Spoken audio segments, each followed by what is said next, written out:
Good evening, everybody. This meeting of the Planning Committee of the Port Phillip City Council is declared open. Welcome to my fellow councillors, officers, and thank you to the members of the gallery, all two of you, for being here tonight, and those of you that are also watching at home online. The City of Port Phillip respectfully acknowledges the Yillikit Willen clan of the Bunurong. We pay our respects to their elders, both past and present. We uphold and acknowledge their continuing relationship to the land on which this meeting takes place.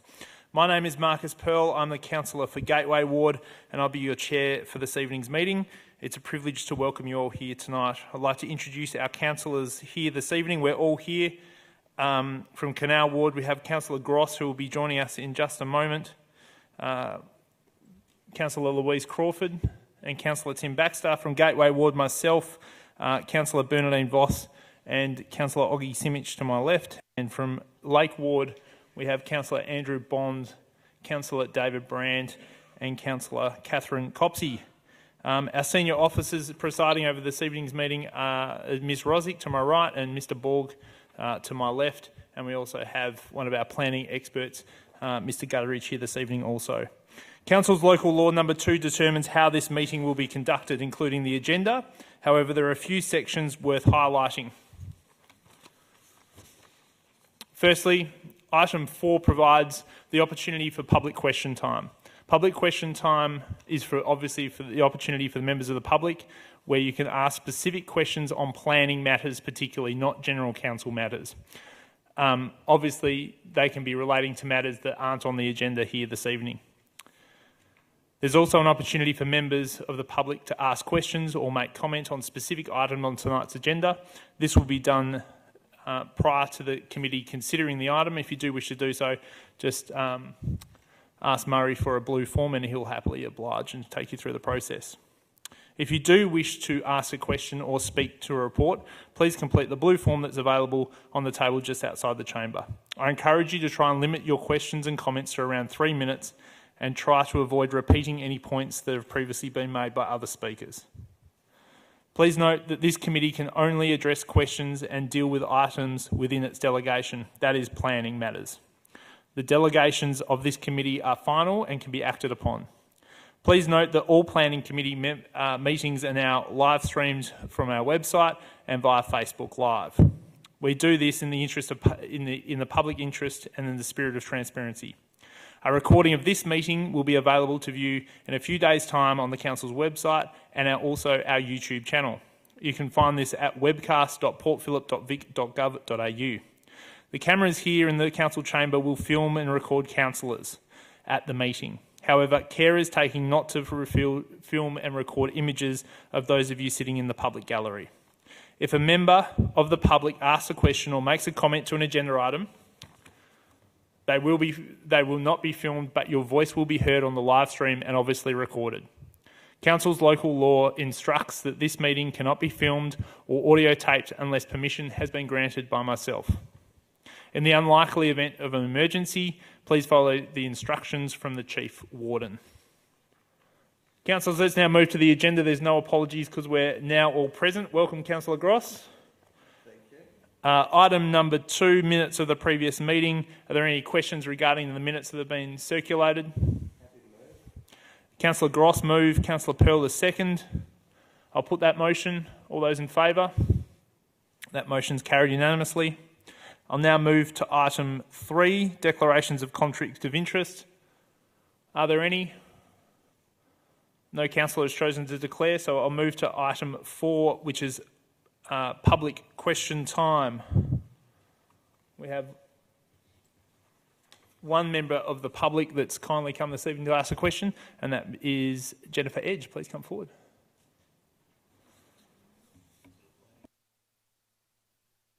We'll allow the question to be asked before we determine if it's a planning matter.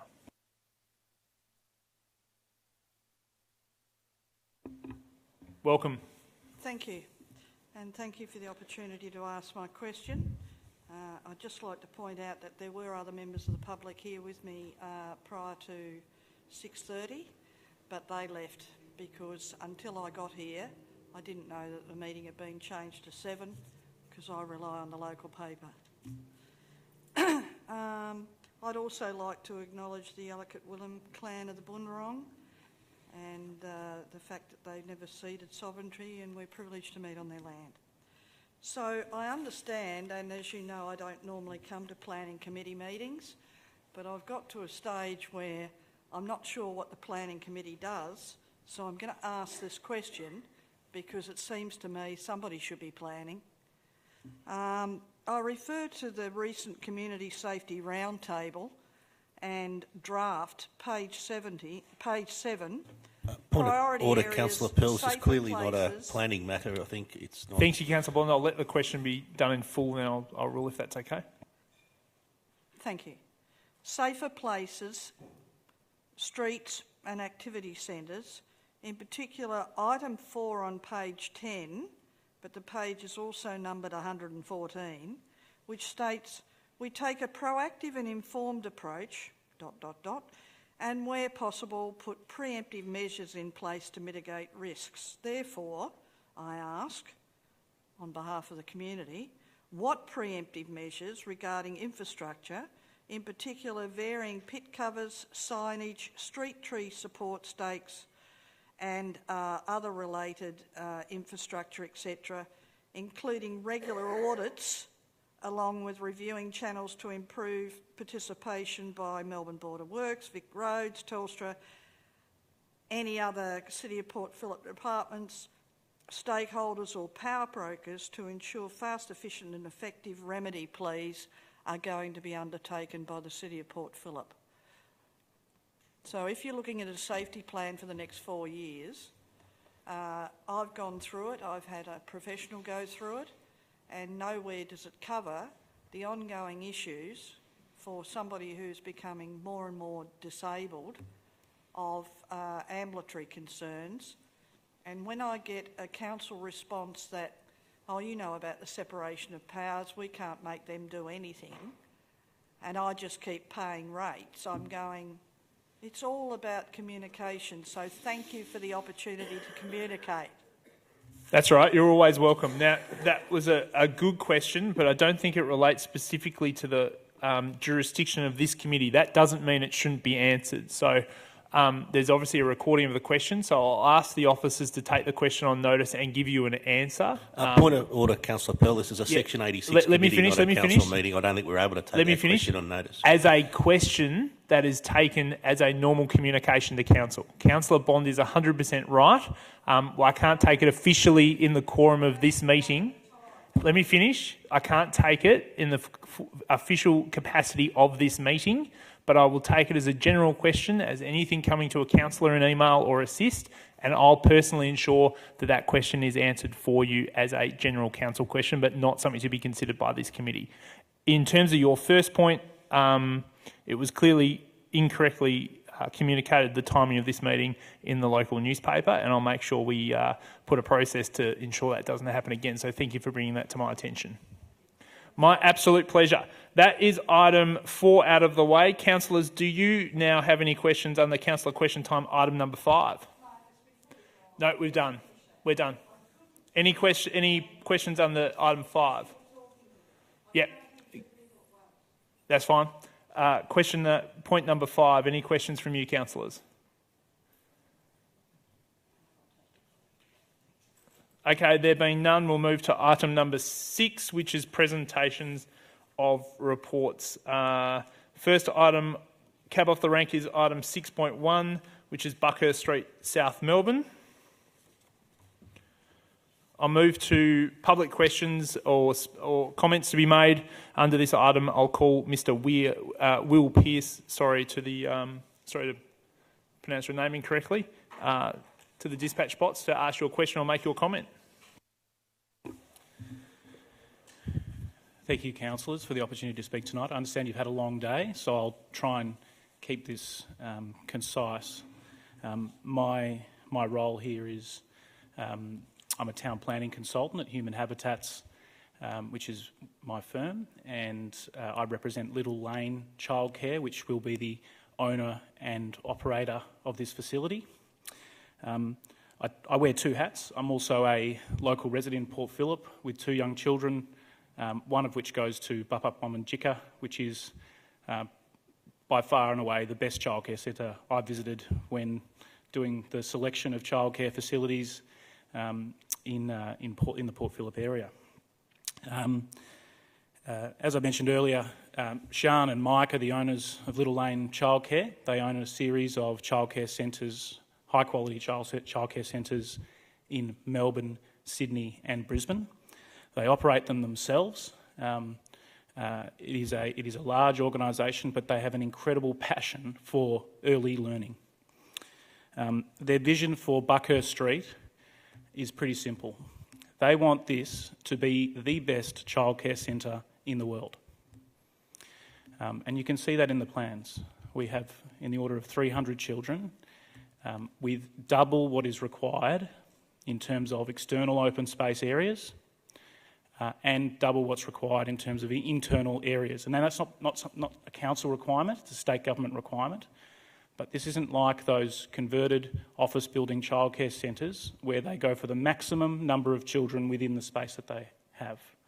This is a childcare centre that will draw not just a local demand, but will draw demand from other areas removed. And looking at the location, right next to the CBD, in probably one of the most well-serviced in terms of public transport and accessible locations near the freeway, it's clear to see that it is an excellent location for childcare. To implement their vision to be the best childcare centre in the world, they have engaged one of the most progressive and celebrated international architects from Japan, Tezuka Architects, to assist them in implementing this vision.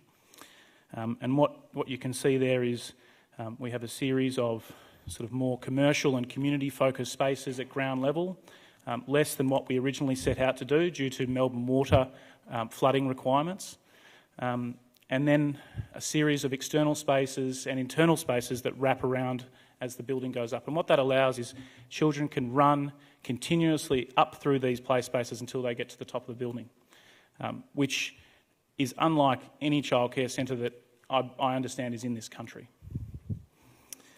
In terms of the process that we've been on, it's fair to say that our client has been pretty frustrated with the exercise, not because of the City of Port Phillip's efforts. 30 more seconds, sir. City of Port Phillip have been advocating for commendable outcomes in terms of activation of the street and so on and so forth. Unfortunately, due to issues around flooding, some of the retail spaces at ground level needed to be deleted. Fortunately, however, those spaces, once the flooding issues are fixed in the future, have been designed to be able to have retail constructed within them, so that a cafe and a children's hairdresser, which is our client's vision, could be placed adjacent to the brand new park. We're here today. I'll just finish off. Yep, if you could. We're here today to support the recommendation of the officers. Whilst I don't think you could expect that we'd agree with every single detailed condition in there. The advice to you is sound, and we call you to urgently make a decision today. Our client is desperately trying to achieve the first intake of next year, and we need Council's action as soon as possible to facilitate that. Thank you very much. Okay, thank you. If you just stay seated there, because I think I'll just invite the councillors to ask you any questions, if that's okay, Mr Pearce, if they've got any. Fine. Yep. Councillor Voss, over to you. Thank you, Councillor Pearl.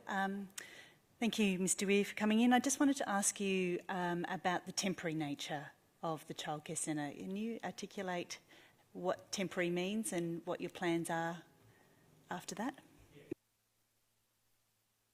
Just turn your microphone on again if you could. Sorry, I thought I did. This site benefits from a significant current Fisherman's Bend control approval for a series of towers across the site.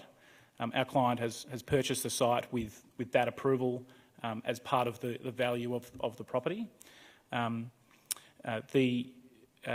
purpose of the temporary nature of, in terms of our client's vision, is to effectively activate the site and establish a business there as soon as possible. They see significant synergies with the brand new primary school across the way, and they see that there's significant demand for high quality childcare there immediately. So their vision is to activate the site, establish a business on it in this facility, and before the permit expires, either keep the childcare centre, and there's provision for that in the conditions that is before this committee, or demolish it and integrate that into the towers that will ultimately be constructed. For your information, we do have another architect, Pay Cobb Freed, which is a New York-based architectural practice that is working on that scheme in the background. Whether that happens or not, ultimately this it's a staged approval, and we do have an option for both scenarios, which is that the building remains and hopefully the retail is constructed along Kerr Street to activate that in the future. I hope that answers your question. Follow-up, Councillor Voss, go ahead, and then we'll go to Councillor Brand. It's not a follow-up, but I'd like to also ask you about the parking and your views on how the parents of the children that are going to be attending the centre will use the parking in the neighbourhood. Sorry, that was use the parking in the neighbourhood or on the site? Well, as you would know, there is significant underutilised parking in the area. Our client doesn't believe that will necessarily be the long-term outcome for Buckhurst Street. Ultimately, the plan is for that to be redeveloped into a highly pedestrian environment in the future. So it's necessary, given the present situation and the future situation, to provide some drop-off facilities on the site to protect themselves against changes in local parking conditions and congestion and things like that. So at the moment, what we have is a small car parking area within the development. Some will be allocated for staff. Most staff will catch public transport or find alternate modes of transport to get to the site, perhaps depending on the needs of those staff members. But a number of the car parking spaces will be allocated as drop-off. In the council officer's report, the area that is out of the flooding zone is to be allocated to the drop-off car parking, which is nearest to the entrance of the internal entrance of the building, and those lower. Sorry, it's the other way around. The staff car parking will be raised, and then the drop-off ones will be down on the lower level. Go ahead, Councillor Brandt. Just to follow up one on that, and I asked this question in the context of there are so many things that I like about this, but this is a problem that I have. How are you, if there's 300 children there, it was sort of estimated, we were talking about it earlier today, there may be, say, in the peak hour, there may be like 100 drop-offs. How are you going to manage 100 drop-offs where the parents have to actually walk their children into the premises with the 13 car spaces and maybe a few out the front? How do we manage it? How do you plan to manage that? Can I ask a question in response to that? What are you concerned about? How 100 cars will get there? Yeah, I think the concern is the number of vehicles, if you could address that point. Yeah. Well, we have a traffic consultant on board that, look, to be honest with you, our client would like more cars. With the redesign that has come out of the Melbourne water issues, there's less cars. Our traffic consultant's comfortable with the amount of cars that have been provided.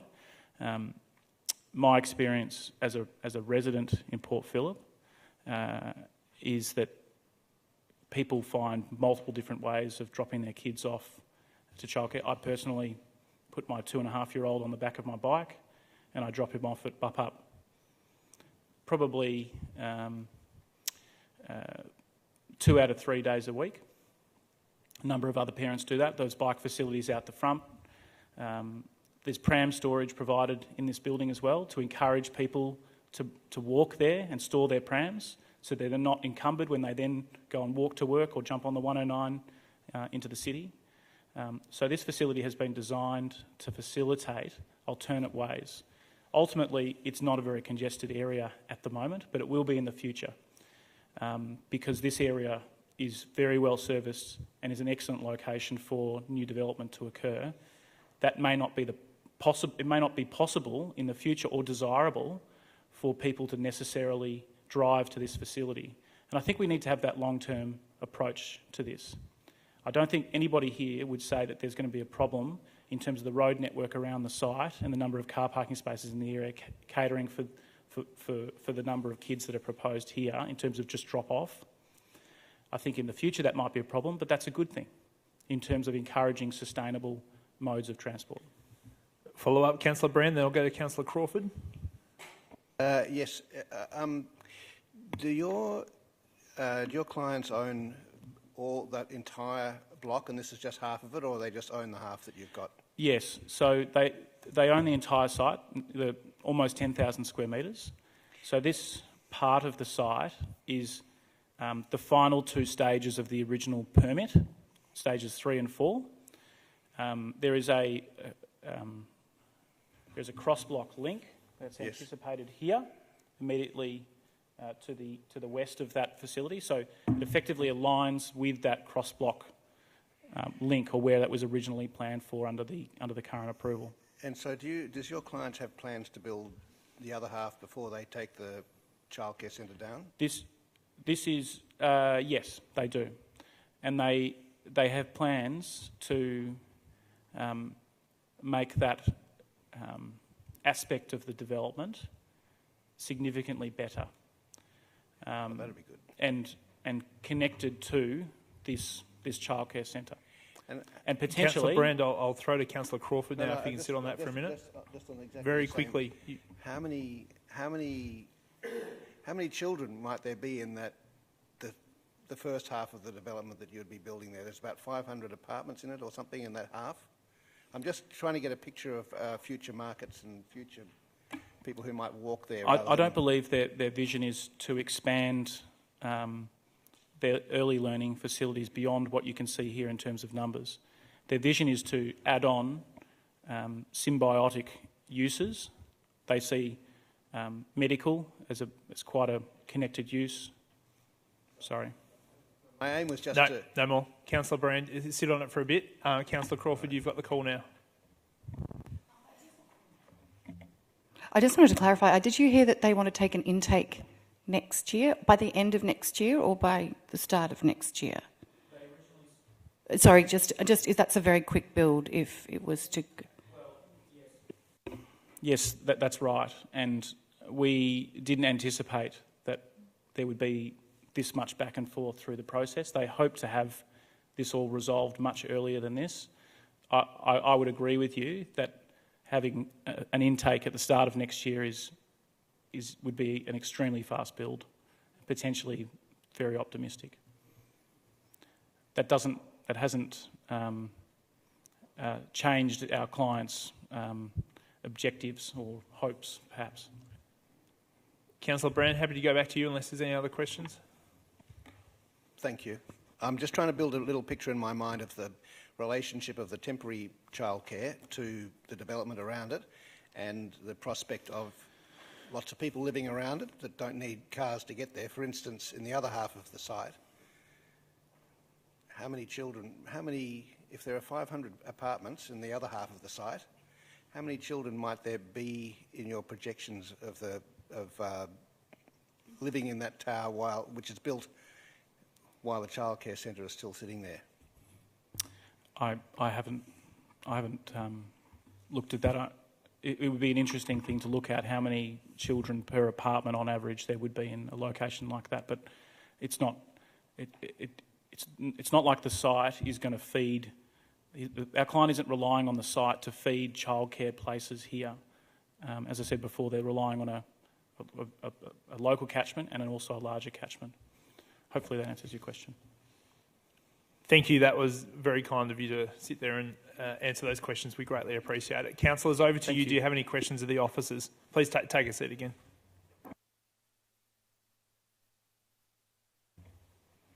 No questions of the officers? I'll give you 30 more seconds. That's all right. I'm hearing hums. Councillor Brand, would you like to ask a question of an officer? If we've got a possible alternative motion in front of us, can I ask about that? Yep. Can I ask about in what way that would resolve? Can you be specific about the question, though, in terms of what part of the motion, your proposed motion that you might be referring to? The red parts? The parts printed in red, what is their effect and how do they do it? Mr. Borg, is that a clear enough question for you to answer? If it is, go ahead. Through you, Mr. Chair. The alternate motion that I understand Councillor Voss has circulated is in relation to a number of conditions that are looking at changing, and I think some of the concerns, if I take you to, as I read the front of the document, recommendation part A, and I'll keep on there, adds conditions 7H, I and J.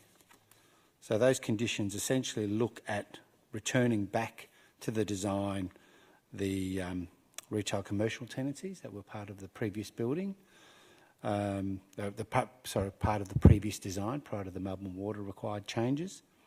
So that would read, I'm not sure if it's on the board. There's no alternate motion that's actually been put, so is there any other substantive points that you're aware of in a proposed amendment that's been discussed, or should we just move on and then you can talk to specific points if that motion's put? I think it'd be easier if the motion was put, Yep. but I've been asked the question to provide some clarification, so I'm happy to provide that clarification. So any further questions of officers? It might not be put. So. Okay, does anyone wish to put a motion, or we have an officer's recommendation? Councillor Voss. Thank you, Councillor Pearl. I'd like to put an alternative motion. Go ahead. Well, would you like me to read the whole thing or just the changes? You just have to read the red changes. If you could refer to the sections you're referring to. Okay, thank you for the clarification. So essentially, it's a recommendation, so Part A, and we're adding conditions 7H, I and J, and I'll read that out. That deletion of the Undercroft open space facing Kerr Street and replacement with retail commercial tenancies incorporating at-grade floor levels and flood-proof building methods and techniques. I, details of stormwater capture, retention, reuse and flood mitigation measures. And J, building services relocated or redesigned and architecturally resolved to minimise visibility from any street. We're deleting condition 63.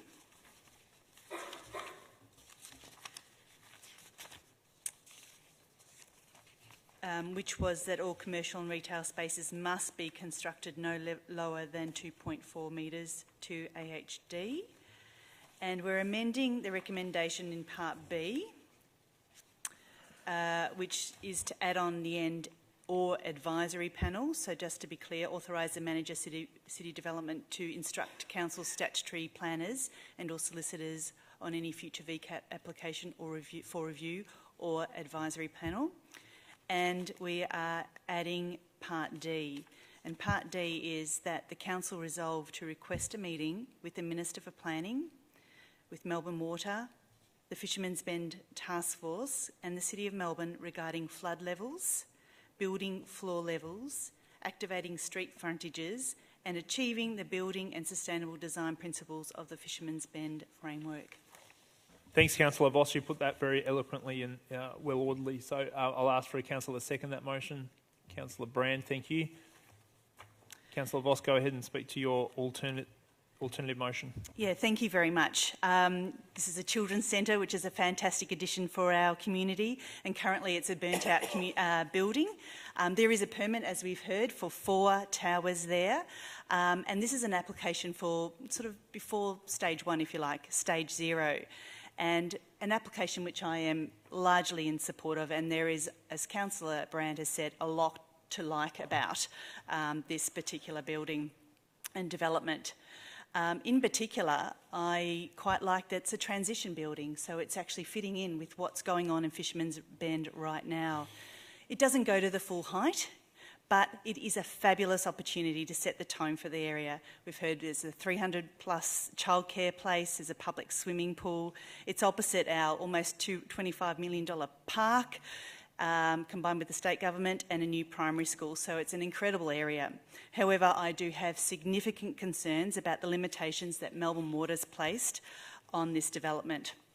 It's really important that Kerr Street it becomes an activation area.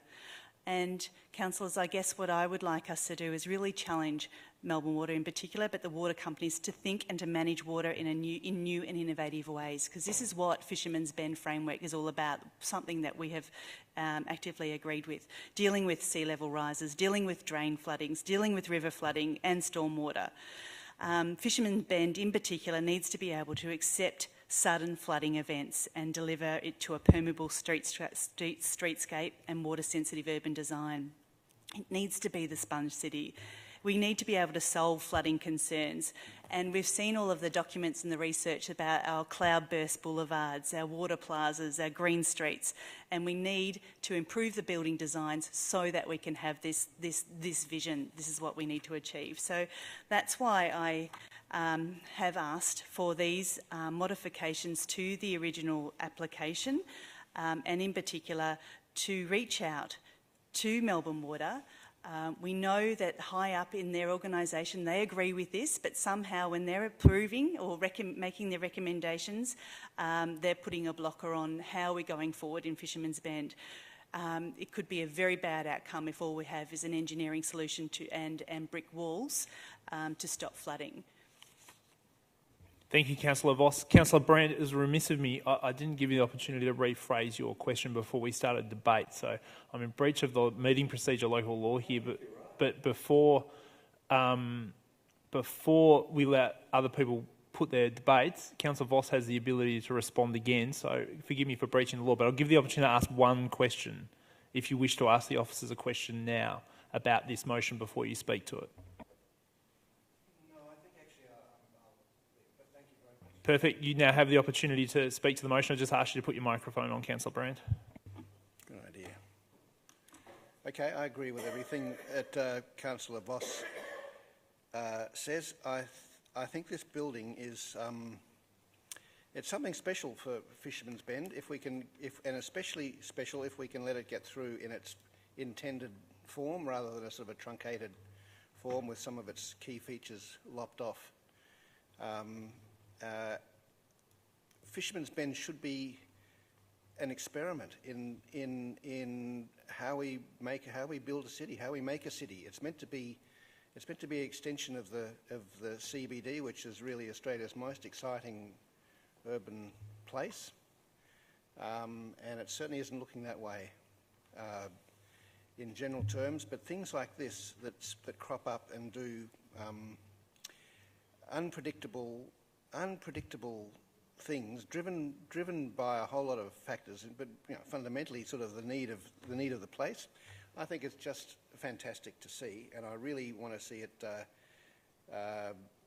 do its very best. And it wouldn't surprise me that a practical, a temporary building might become so popular and well loved that it might be hard to get rid of. But we'll see. Anyway, I totally agree with this, and I think that the problem with the Melbourne Water stance on these issues is a really problematical one, because the whole city faces a real dilemma over how to plan for, especially for climate change and rising sea levels. But I think we've really got to do better than just to expect sea levels to rise to the full height as if we did nothing about climate change by the year 2100. Surely we are going to get something together in time to forestall that, and I think it's a huge stranglehold on our development to actually be held to that to try to protect our toes from that sort of level of flooding. And especially if this is a temporary building, it's not going to get anywhere near 2100. So I can't see why it would be have to comply with that long-term forecast. Anyway, it's a real problem that has to be handled, has to be thought through strategically for the whole of Fisherman's Bend, and in fact for the whole of the city of Port Phillip and the whole of Melbourne. And I don't think the risk-averse approach to this on a site-by-site basis is going to be the solution that this city needs. And I'm really pleased that we hopefully have a chance to go and talk to the Minister and actually work this out, starting from here. Anyway, wish it good luck. Thank you. Great work, Councillor Brand. Councillor Simic, over to you. Thank you, Councillor Pearl, and thank you, Councillor Brand and Councillor Voss, for speaking to this motion. Look, I have to agree with what you've said, and I also support this motion. I just wanted to thank you for coming and outlining the vision for the childcare centre. It's an inspiring vision, and I look forward to its success and hope that as a city we can contribute to it and participate in it. Thanks, Councillor Simic. Any further comments? I'll just make one final comment, is to say that where evidence shows that infrastructure in developments is key to their long-term success and future. We have a school, we have upgraded public transport links to the Montague precinct, and now we're seeing the emergence of adjacent commercial facilities to complement that, and that will build the rich texture of the Montague precinct for the next couple of decades, I hope. So thank you for coming this evening. We appreciate it. There's nothing worse than having an applicant that doesn't come, so you've been very fulfilling with the questions that have been asked, and we greatly appreciate that. Councillor Voss, I'll allow you to close if you wish. Thank you. I just wanted to thank you also for coming, and thanks for the vision. In particular, I suppose it's Little Lane Childcare's vision, and which is a vision for our children's future. So it sounds very promising. I also wanted to thank you for your patience. You sound like you've been through the ringer there, and we're not really wanting to hold up the process any further, but what I feel in particular, and some of us do, are really strong obligations to stand our ground and drive for the right vision for Fisherman's Bend. We certainly still need to drive and push for it, because Fisherman's Bend in its entirety, is state, if not national, significance. So it's really important that we achieve the outcomes. However, your building is fabulous, so very, very happy to put this motion. Thank you, Councillor Voss. Councillors, Councillor Voss has moved and Councillor Brandt has seconded the alternative motion. You now have the opportunity to vote on that motion. All those in favour? That is carried unanimously. Thank you very much. We now move to item 6.2 on the agenda, that being Statutory Planning Declaration Decisions, March 2019. Councillors, I'll give you nobody's asked to speak to it, obviously. Councillors, give the opportunity to ask any questions of the officers. There being none, I'll now ask for a mover. Councillor Gross and Councillor Copsey to second. Do you wish to speak? No, nobody wishes to speak. I'll now put that motion to the vote. All those in favour? That's carried unanimously.